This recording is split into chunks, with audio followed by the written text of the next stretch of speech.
నగదు తక్కువ బంగారం ఎక్కువ BNR golden diamonds Vijayawada Bengaluru Vizag. Hi hello welcome to Suman TV. నేను మీ రోషన్. నందూస్ వరల్డ్ అనకూడదు, నందూస్ స్కామ్ అని చెప్పాలి. ఎందుకంటే తెలుగు రాష్ట్రాలలో ఎంతోమంది ఆమెని అభిమానించారు, ప్రేమించారు.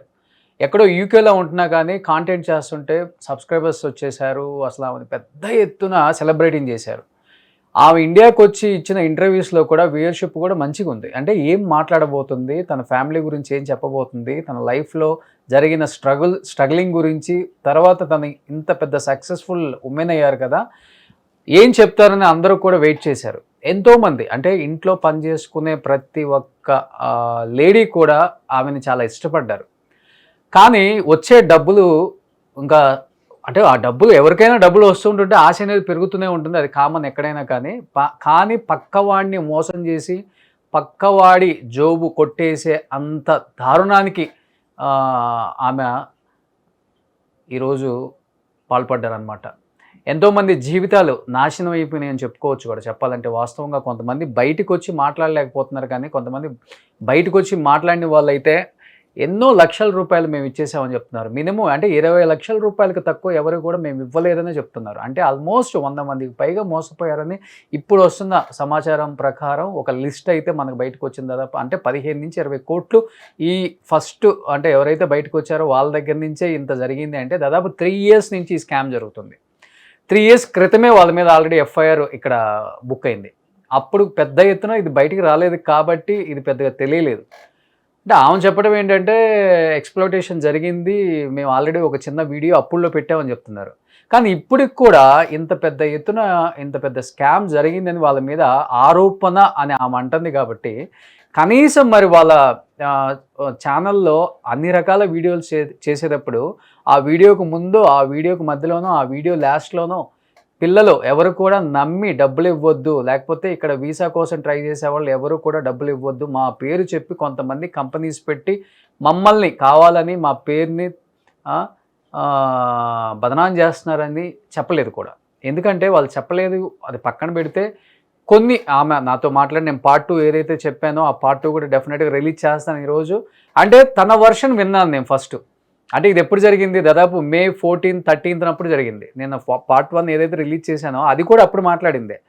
అంటే ఆమె మీద వస్తున్న ఆరోపణలు అని ఆ రోజు నాకు తెలుసు కాబట్టి అసలు ఆమె ఏం చెప్తారో వినాలి ఫస్ట్ ఆఫ్ ఆల్. నేను ఆ రోజే ఫోన్ చేసి మీరు అట్లా చేశారు ఇట్లా చేశారని గొడవ వేసుకుంటే ఆమె ఉన్నది మాట్లాడదు కదా, అసలు ఏం జరిగిందో కూడా మాట్లాడరు వాళ్ళు. అండ్ ప్యానిక్ అయిపోతుంటారు. అంటే ఈ విషయం లాగటం కోసం, ఛానల్లో వేయటం కోసం నన్ను కావాలని అదే డెఫినెట్గా తను మాట్లాడాల్సిన వర్షన్ అయితే మాట్లాడరని చెప్పేసి ఆ రోజు నేను క్లియర్గా తన వర్షన్ విందాం, అసలు ఏం జరిగిందో విందామని నేను ఆ రోజు క్లియర్గా మాట్లాడటం జరిగింది. తను మాట్లాడింది దాదాపు ఒక 30 minutes ఫోన్ కాల్ అనమాట. ఫస్ట్ పార్ట్ రిలీజ్ చేశాను, సెకండ్ పార్ట్ ఆల్మోస్ట్ 18 minutes ఉంది, నేను రిలీజ్ చేస్తాను. దానికన్నా ముందు కూడా ఎంతోమంది యూకే నుంచి ఫస్ట్ కాంటాక్ట్ అయింది కూడా మనకే. ఎందుకు కాంటాక్ట్ అయ్యారు అంటే, సుమన్ టీవీ అంటే న్యాయం జరుగుతుంది, అట్లీస్ట్ మాకు ఈ విషయాన్ని పబ్లిక్లో తీసుకెళ్ళటం ఈజీగా ఉంటుంది, ఈ ప్లాట్ఫామ్లో ప్రతిదీ కూడా గట్టిగా మాట్లాడతారు అని చెప్పేసి చాలామంది మనకి విక్టిమ్స్ మాట్లాడటం జరిగింది. వాస్తవంగా చెప్పాలంటే నేను కూడా ఒక ప్లాట్ఫామ్ అంటే సుమన్ టీవీ అనే ఒక ప్లాట్ఫామ్లో ఉన్నాను కాబట్టి నాకు మించి ఎక్కువ మాట్లాడాలన్నా మాట్లాడలేను. వాస్తవంగా చెప్పాలంటే ఈ సొసైటీలో జరుగుతున్న ఎన్నో ఇష్యూస్ మీద ఇంకా చాలా గట్టిగా గలం విప్పాలని నాకు ఉంటుంది. కానీ నేను కూడా ఒక ఆర్గనైజేషన్లో పనిచేస్తున్నాను, ఎంతవరకో ఒక లిమిట్స్ ఉంటాయి కాబట్టి ఆ లిమిట్స్ దాటి కూడా మాట్లాడలేకపోతున్నాను. నిజంగా సొసైటీలో జరుగుతున్న ఎన్నో ఇష్యూస్ మీద ఇంకా ఇంకా గట్టిగా మాట్లాడాలనిపిస్తుంది. అంటే నేను చెప్పేది అదేదో బూతులు తిట్టి కాదు, డెఫినెట్గా గట్టి వాయిస్ వినిపించాలనిపిస్తుంటుంది నాకు కూడా. చాలా టైమ్స్ అనిపించింది అసలు ఓన్ ప్లాట్ఫామ్ అయితే ఇంకా చాలా ఇష్యూస్ మీద నేను ఫైట్ చేయొచ్చు అని. కానీ తప్పదు, అంటే కొన్ని ఆర్గనైజేషన్లో నేను కూడా చేసేటప్పుడు కొన్ని లిమిట్స్ ఉంటాయి, తప్పదు.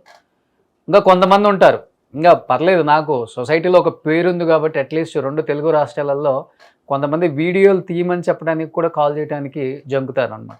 అవసరమా?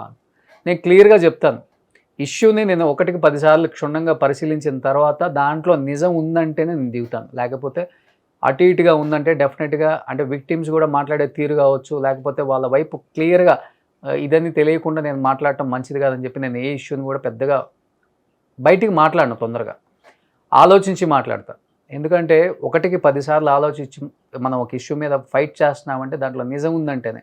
ఇన్ కేస్ ఫైట్ చేసిన తర్వాత దీంట్లో నిజం లేదు, ఇదంతా ఫేకు, ఎలిగేషను, కావాలని మా మీద నిందించే మాటలు చెప్పాడు అనే మాటలు తీసుకోవాల్సి వస్తుందని నేను మాట్లాడను. చాలా టైం తీసుకొని ఒకటికి 10 సార్లు అందరితో మాట్లాడిన తర్వాత నిజాలు ఉన్నాయంటేనే ఎక్కువ మాట్లాడుతుంటాను. ఇదే నందూస్ వాళ్ళు ఫస్ట్ నా దగ్గరికి వచ్చినప్పుడు కూడా నేను ఫస్ట్ వాళ్ళతోనే మాట్లాడాను, వాళ్ళ దగ్గర నుంచి విషయం తీసుకోవాలని. అంటే విక్టిమ్స్ అంటే మనకి ఎట్లా అవుతుందంటే విక్టిమ్స్ 10 మంది ఉంటే 100 మంది మేము ఇచ్చేసామని కొంతమంది వస్తుంటారు కదా. సో అలా తెలియకుండా మాట్లాడకూడదని. బట్ విక్టిమ్స్ అందరితో మాట్లాడిన తర్వాత వాళ్ళ వర్షన్ కూడా విన్న తర్వాత డెఫినెట్గా దీంట్లో అన్యాయం జరిగింది, చాలామంది మోసపోయారు, మోసపోయిన వాళ్ళల్లో చాలామంది స్టూడెంట్సే కాదు ఫ్యామిలీస్ కూడా ఉన్నారు, మొత్తాన్ని బలి చేశారు వీళ్ళు. ఈరోజు వాళ్ళు ఏమంటారంటే సింపుల్గా తెలుగు రాష్ట్రాలలో తెలుగుకు అంటే వాళ్ళు యూకేలో బ్రిటిష్లో చేసుకోవచ్చు కదా కాంటెంట్, అక్కడ వాళ్ళని ఫ్యాన్స్ చేసుకోవచ్చు కదా. తెలుగులో కాంటెంట్ చేశారు, అదరహో ఇదరహో అని బ్రహ్మాండంగా మొగుడు పిల్లలు మాట్లాడారు.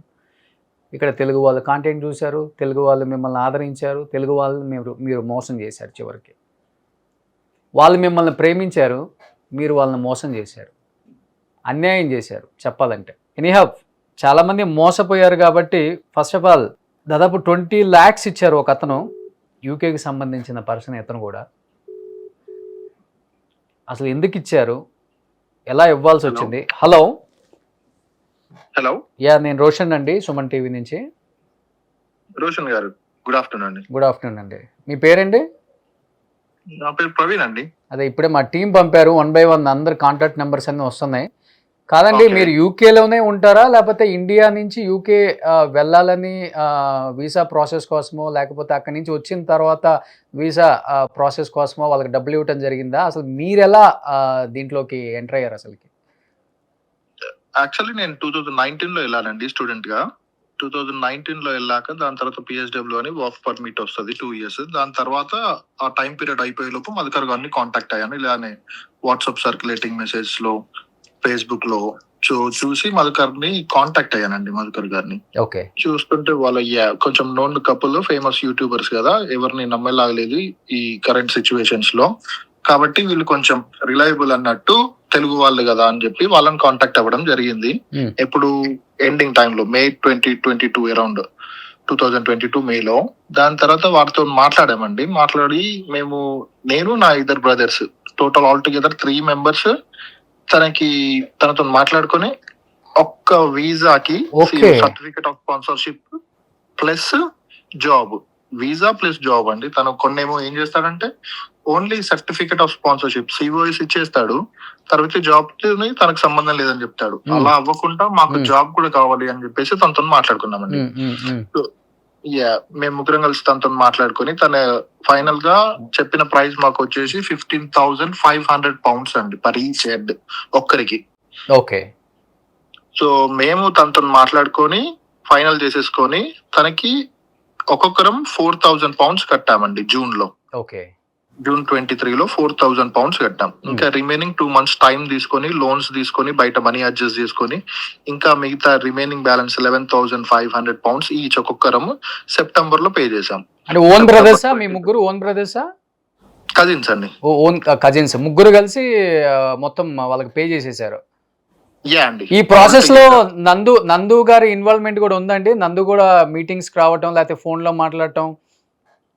నాతోనైతే తను మాట్లాడలేదండి, నందు గారు మాట్లాడలేదు. బట్ మధుకర్ గారు వచ్చారు, కలిసారు, మాట్లాడారు. అంటే ఈ అకౌంట్స్ కి కూడా అండి మల్టిపుల్ గా తనకి కొన్ని పంపించాం, తన పర్సనల్ అకౌంట్ కి. ఎవరి పర్సనల్ అకౌంట్ కి? మధుకర్ జాగర్లముడి, నందు గారి హస్బెండ్. ఓకే. సో వారికి కొంచెం అమౌంట్ పంపించాం పర్సనల్ అకౌంట్ కి. ఇంకా మిగతావి తను ఏం చేస్తారు, వేరే వేరే అకౌంట్ నెంబర్స్ ఇస్తాడండి. వాళ్ళకి సెండ్ చేయమని చెప్తారు. సెండ్ చేసినాక మనం మన కన్ఫర్మేషన్ పంపాలి వాళ్ళకి.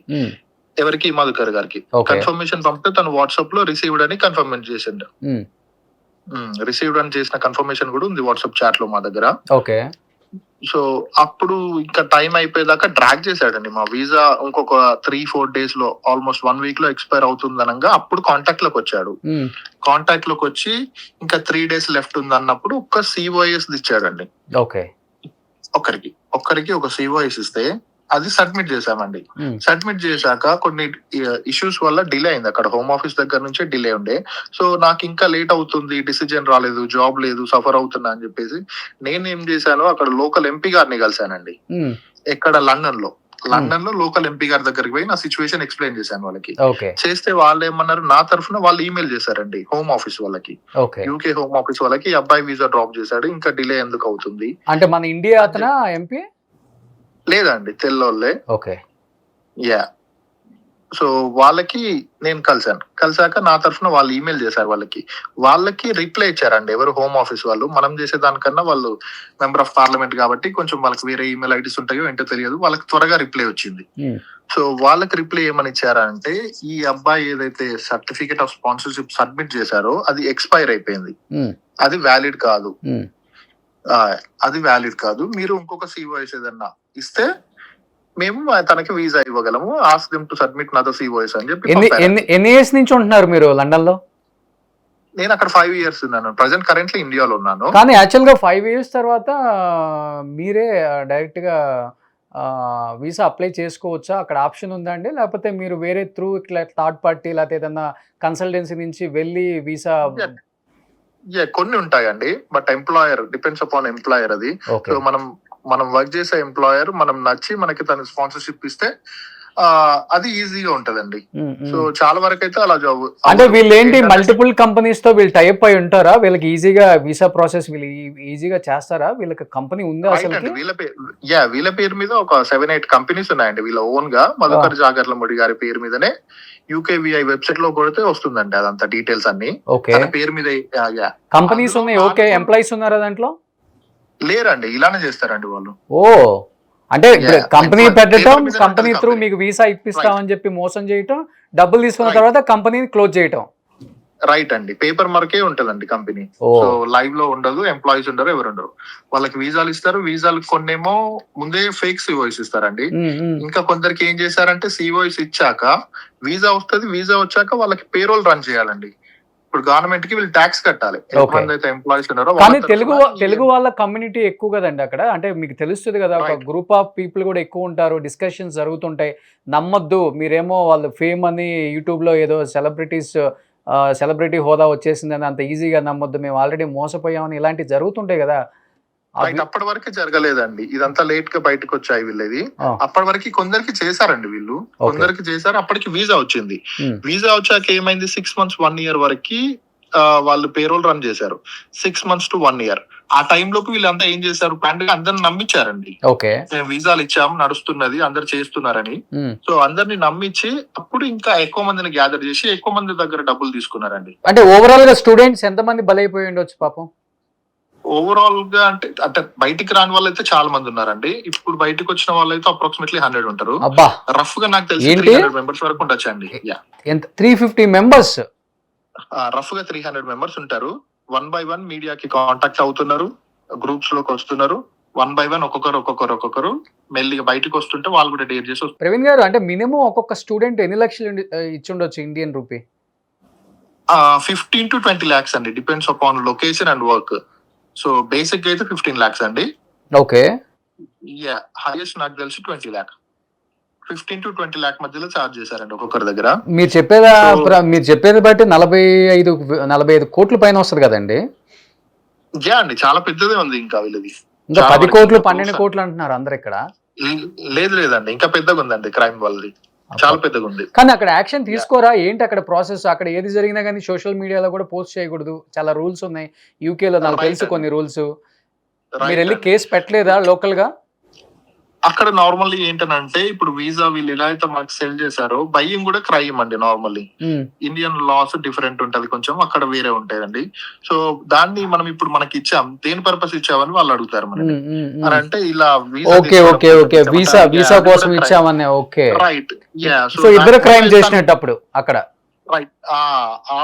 సో కాకపోతే ఏంటనంటే, ఈయన అకౌంట్ లో కూడా చాలా వరకు తక్కువ డబ్బులు పంపించుకుంటాడండి. ఎవరి డైరెక్ట్ మధుకర్ అకౌంట్ కి 15 లక్షల్లో నాకు తెలిసి ఒక్కొక్కరి దగ్గర 3 లక్షలు 4 లక్షలు మాత్రమే తన అకౌంట్ కి పంపించారు. అడిగితే ప్రాసెసింగ్ నాకు పంపారని చెప్పడానికి. రైట్. మిగతా డబ్బులని వేరే అకౌంట్స్, మల్టిపుల్ అకౌంట్స్ కి పంపిస్తారండి. మీ దగ్గర అన్ని డేటా ఉందా, మీరు పంపించినవి అన్ని కూడా? రైట్ అండి, ప్రతి ఒక్క డేటా ఉంది. ఒకసారి నాకు పంపగలరా అండి? పంపిస్తానండి, షూర్. సో ఇప్పుడు ఏంటి, ఇప్పుడు యూకేలో ఉన్న వీళ్ళు ఆల్రెడీ చెప్తున్నారు మేము యూకే పాస్పోర్ట్ తీసుకేసుకున్నాం, మాకు ఇండియాతో సంబంధం లేదు అని చెప్తున్నారు. కాబట్టి ఇక్కడ చాలా మంది ఆల్రెడీ వీళ్ళ మీద కేసులు పెట్టారు. కాబట్టి అంటే పోలీసులు కూడా ఏం చెప్తున్నారు మీకు, అంటే ఏమన్నా భరోసా ఇవ్వగలుగుతున్నారా అడ్వకేట్స్ కానీ పోలీసులు కానీ? డెఫినెట్ గా ఇప్పుడు అరెస్ట్ చేయడం ఇంపార్టెంట్ కాదు, అసలు డబ్బుల్ని వాళ్ళ దగ్గర నుంచి కలెక్ట్ చేయడం చాలా ఇంపార్టెంట్ ఇప్పుడు. రైట్ అండి, ఇప్పుడు ప్రజెంట్ ఏమైందనంటే కర్ణాటకలో కూడా నిన్న ఒక కేసు ఫైల్ అయిందండి వీళ్ళ మీదే. కర్ణాటకలో ఫైల్ అయిపోయింది. సో తెలంగాణలో కూడా అవుతున్నాయండి. ఏపీలో ఆల్రెడీ ఒకటి ఎఫ్ఐఆర్ అయిపోయిందండి. ఇంకా ఇక్కడ చేశాక కొంచెం వాళ్ళకి అంటే తెలుగు స్టేట్స్ నుంచి ఎక్కువ మందిని మోసం చేశారు కాబట్టి వీళ్ళు తెలుగు స్టేట్స్ లో మల్టిపుల్ కేసెస్ ఫైల్ అయితే అక్కడ గుజరాత్, బీహార్ లో కూడా అవ్వడానికి రెడీ ఉన్నాయండి కేసెస్. అబ్బా, దేశం మొత్తం చేసేసారు. మొత్తం పాకిస్తాన్ లో కూడా చేశారండి. పాకిస్తాన్ వాళ్ళని కూడా చేశారు. నేను మీకు వాళ్ళ కాంటాక్ట్ ఇస్తాను, మీతో లైవ్ పెట్టిస్తాను, మీరు వాళ్ళు లైవ్ కాల్ లోకి వస్తారు, మీకు ఓకే జూమ్ కాల్ లోకి వచ్చి మాట్లాడతారు. కానీ ఎందుకని కొంతమంది చాలా మంది ఎవరైతే విక్టిమ్స్ ఉన్నారో మోసపోయారు, డెఫినెట్ గా కాదని చెప్పట్లేదు, ఎందుకు మాస్కులు పెట్టుకొని ఇంటర్వ్యూస్ ఇస్తున్నారు అసలు తెలుగులో? సిగ్గుపోతుందనా? ఆల్రెడీ పోయింది కదా డబ్బులు, పరువు ఇచ్చే మొత్తం పోయింది. ఇంకా పరువు పోతుందని చెప్పేసి భయపడి బయటకు రావట్లేదండి, అంతే. వాళ్ళ దగ్గర ప్రతి ఒక్క ట్రాన్సాక్షన్ ప్రూఫ్స్ ఉన్నాయి, అవన్నీ వాళ్ళు ఫైల్ చేసి పెట్టారండి. ఒక్కొక్క విక్టిమ్ ఆ ఎవిడెన్సెస్ అన్ని కూడా కావేటి శ్రీనివాస్ గారికి హ్యాండ్ ఓవర్ చేయడం జరుగుతుంది. సో కావేటి ఆయన యూకే లో అడ్వకేట్, రైట్ అండి, యూకే లో చేశారు, ఇప్పుడు యుఎస్ లో చేస్తున్నారు. అవును, ప్రెసెంట్ ఇండియాలో ఉన్నారండి. మల్టిపుల్ ఏం చెప్పారు అడ్వకేట్ గారు, ఏం చెప్పారు? డెఫినెట్ గా డబ్బులు వస్తాయి అని చెప్పారా, లేకపోతే వాళ్ళని కూడా అరెస్ట్ చేసే అవకాశం ఉంది, యాక్షన్ తీసుకోవచ్చు అని చెప్తున్నారా? రైట్ అండి, యాజ్ మచ్ యాజ్ యాక్షన్ తీసుకునే ఛాన్సెస్ ఉన్నాయి. సో ఎవిడెన్సెస్ అన్ని కూడా స్ట్రాంగ్ గా ఆయన ఫైల్ అప్ చేస్తున్నారండి. ఎవిడెన్సెస్ అన్ని స్ట్రాంగ్ గా ఫైల్ అప్ చేసి ఒక్కొక్క విక్టిమ్ తో పర్సనల్ గా మాట్లాడుతున్నారు సార్. పర్సనల్ గా మాట్లాడి దాని మీద కేసు అంతా ఫైల్ చేసి యూకే లో యాజ్ వెల్ యాజ్ ఇండియాలో కూడా కేసెస్ ఫైల్ చేయడానికి రెడీ అవుతున్నారండి విక్టిమ్స్ అందరూ. యూకే నుంచి తీసుకురావచ్చా వాళ్ళని? ఛాన్సెస్ ఉన్నాయండి. ఓకే, ఛాన్సెస్ ఉన్నాయి. సో ఓకే ప్రవీణ్ గారు. సో ఇది ఒక్కొక్క విక్టిమ్ బయటకు వస్తున్నారు విత్ ప్రూఫ్స్, అందరూ కూడా మేము మోసపోయాము అంటే మోసపోయిన తర్వాత మాత్రమే వీళ్ళకి కూడా జ్ఞానోదయం అవుతుంది అనమాట. అరే వీళ్ళందరూ చదువుకున్న వాళ్ళు అంత ఈజీగా ఎలా మోసపోతున్నారో మనకే అసలుకి కొంచెం నవ్వుగానే ఉంటాయి ఇవన్నీ చెప్పుకోవడానికి. చదువుకున్న వాళ్ళు, విద్యావేత్తలు, ఎంతోమంది జాబులు చేసేవాళ్ళు, కొంతమంది బిజినెస్ మ్యాన్స్, వాళ్ళు కూడా డబ్బు ఇస్తే పని అవుతుంది, అది అయ్యే కాడ అవుతుంది, ఇక్కడ కాదు అయ్యేది. అరే మోసపోయినోడిని అనాలా లేకపోతే మోసగించినోడిని అనాలా అర్థం కావట్లేదు. మోసం చేసేవాడు ఉన్నంతకాలం మోసపోయేవాడు ఉంటూనే ఉంటారు సమాజంలో. ఎప్పుడైతే మోసపోయేవాడు ఆగిపోతాడో మోసం చేసేవాడు కూడా భయపడతాడు. ఇంకా ఎన్ని రకాల అవేర్నెస్ వీడియోస్ చేసినా కానీ అది ఎన్ని ఇష్యూస్ ఒక మంత్కి వచ్చేసరికి రకరకాల ఇష్యూస్. కెమెరా ముందుకు వచ్చేవే ఇన్ని కనపడుతుంటే కెమెరా వెనక ఎన్ని అజ్ఞాతంలోకి వెళ్ళిపోతున్నాయి ఇంకా. బట్ ఇంకా చాలామంది విక్టిమ్స్ ఉన్నారు. 1 by 1 అందరితో మాట్లాడదాం, డెఫినెట్గా ఫైట్ చేద్దాం. మనకు చేతనైంది ఒకటే కదా, ఇది ఒకటే ఫైటింగ్ చేతు కాబట్టి మనం ఫైట్ చేద్దాం. డెఫినెట్గా విక్టిమ్స్కి అయితే న్యాయం జరగాలి. డెఫినెట్గా వాళ్ళు అక్కడ సిటిజన్స్ అని ప్రతి ఒక్కసారి చెప్తుంది కాబట్టి అక్కడ సిటిజన్స్ అయినా కానీ మోసగించింది మొత్తాన్ని కూడా ఇండియా వాళ్ళని, రకరకాల స్టేట్స్లో ఉన్న వాళ్ళని, పాకిస్తాన్ వాళ్ళని కూడా మోసం చేశారని చెప్తున్నారు. మినిమం 20 lakhs తక్కువైతే ఒక్క స్టూడెంట్ కూడా ఇవ్వలేదు. 300 members ఉన్నారని చెప్తున్నారు. దాదాపు 50 కోట్ల స్కామ్ అని చెప్పుకోవచ్చు. ఇది అంత ఈజీగా మంచినీళ్ళు దాగినంత తేలిగ్గా క్రైమ్ చేసేస్తున్నారు. అసలు కొన్ని రోజులు అనుకుంటారు, కొన్ని రోజులు వీడియోలు వేస్తారు, కొన్ని రోజులు ఒక 4 నెలలు 5 నెలలు జైల్లో వేసేస్తారు. తర్వాత జరిగేది ఏముంది, ఫుల్గా ఎంజాయ్ చేయొచ్చు ఉన్న డబ్బుతో అనుకుంటున్నారు చాలామంది. చిచి, ఎలాంటి సొసైటీలో బతుకుతుందో అర్థమవుతుంది. ఎనీహావ్ కొంతమంది విక్టిమ్స్తో మాట్లాడదాం ఇంకా. సో చూస్తూనే ఉండండి సుమన్ టీవీ. సుమన్ టీవీలో మీ పర్సనల్ అండ్ బిజినెస్ ప్రమోషన్స్ కోసం కింది నెంబర్కి కాంటాక్ట్ చేయండి.